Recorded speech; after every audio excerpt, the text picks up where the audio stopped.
Hey there, I'm Jenn HERMAN with Jenn's Trends, and if you've wondered which metric is the best indicator of success on Instagram, this is the video for you. So is it likes? Is it comments? Is it shares? Is it something else? What tells you if your content is performing well on Instagram? Well, most people look at likes and they say, well, this photo got 500 likes, this one got 200 likes, this one got 1,000 likes, and that's how they determine success. But really, that is not a successful metric because likes are very arbitrary. Now, when someone is scrolling through Instagram, they're doing scroll, double tap, scroll, double tap. A like is essentially the most passive of all engagement someone can do on Instagram. And just because they liked your image does not mean they read your caption, does not mean that they went and navigated to your profile, does not mean they clicked on a website link, does not mean it's doing anything for your business other than creating a pretty photo. So, is a like valuable? Yes. We still want to track our likes, but likes are very arbitrary. Someone may scroll through your entire carousel and not like your post. They may watch your whole video 3 times and not put up a like. They may read your whole caption. They may even leave a comment, but not put up a like. So likes are very arbitrary and not really a good metric of performance. So what about those comments? Someone leaves a comment on your post. Great. That's a very positive ranking algorithmically in that took time and effort. It's much more active than something as simple as liking the content. So yes, that's a positive ranking, and yes, it's a good thing, but again, it's a difficult metric to look at in terms of performance because a lot of people aren't comfortable leaving comments on a public-facing account. A lot of people don't know what to say or feel uncomfortable, and even though they may have read your whole post and really connected with it, they just didn't know what to say. Some people just aren't conditioned to leave comments. Maybe you didn't ask them to leave a comment. There's all these factors that go into why someone doesn't leave a comment. So while comments are great and they're great to build relationships and foster that loyal community on Instagram, not necessarily a reliable metric of post performance. So what about those shares and those bookmarks? Those are great. If you're creating highly valuable content that somebody wants to share with somebody else, or they want to bookmark because they want to come back and look at that again and again and again for whatever reason, that's great. But is all your content bookmarkable or shareable? Is all your content likely to generate that type of engagement? And if anything, you'll probably notice you may have hundreds of likes and like a dozen shares or saves. So although that's a very powerful metric in terms of creating high quality shareable content, it's not necessarily a good indicator of success across the board for your content. So if all these are not the best reliable source, what should you be looking at to indicate a successful piece of content on Instagram? Well, for me, it's reach and impressions. Why?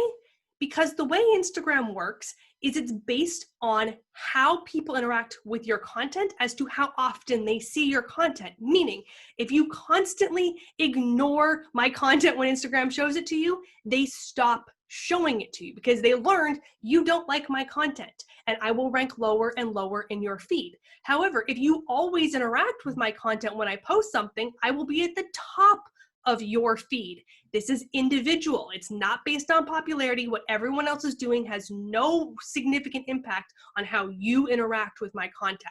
So if I'm consistently showing up high in your feed, that's automatic reach, right? If I'm not showing up high in your feed and you're not seeing my content because you're not scrolling far enough back to see it where it's so low in the feed, I'm not getting that reach.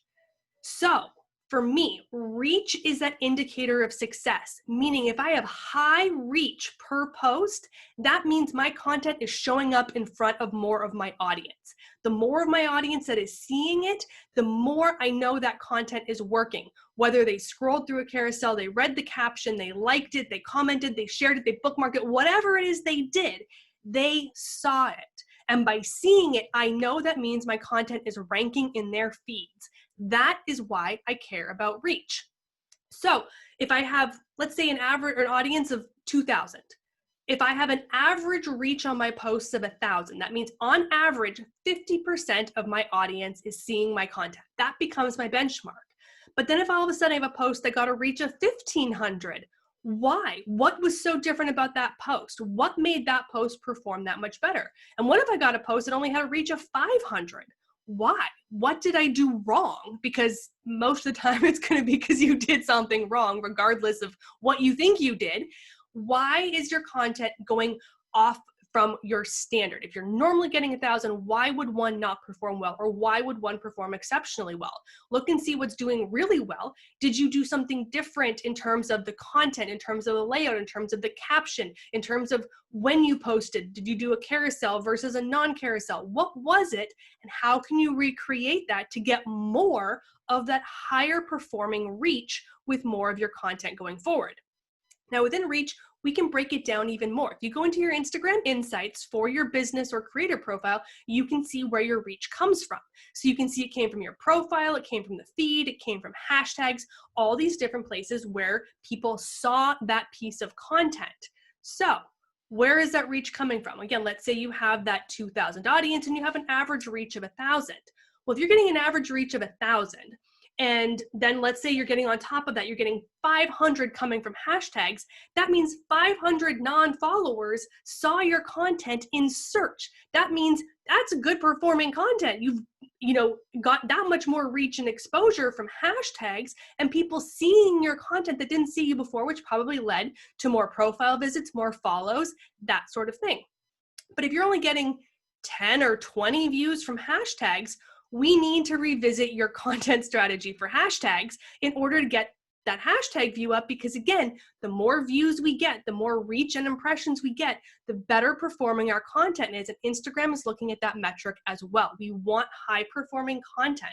So I want you to take some time to dig into your Instagram insights, look and see how your content is performing. Find out what your average benchmark is for impressions.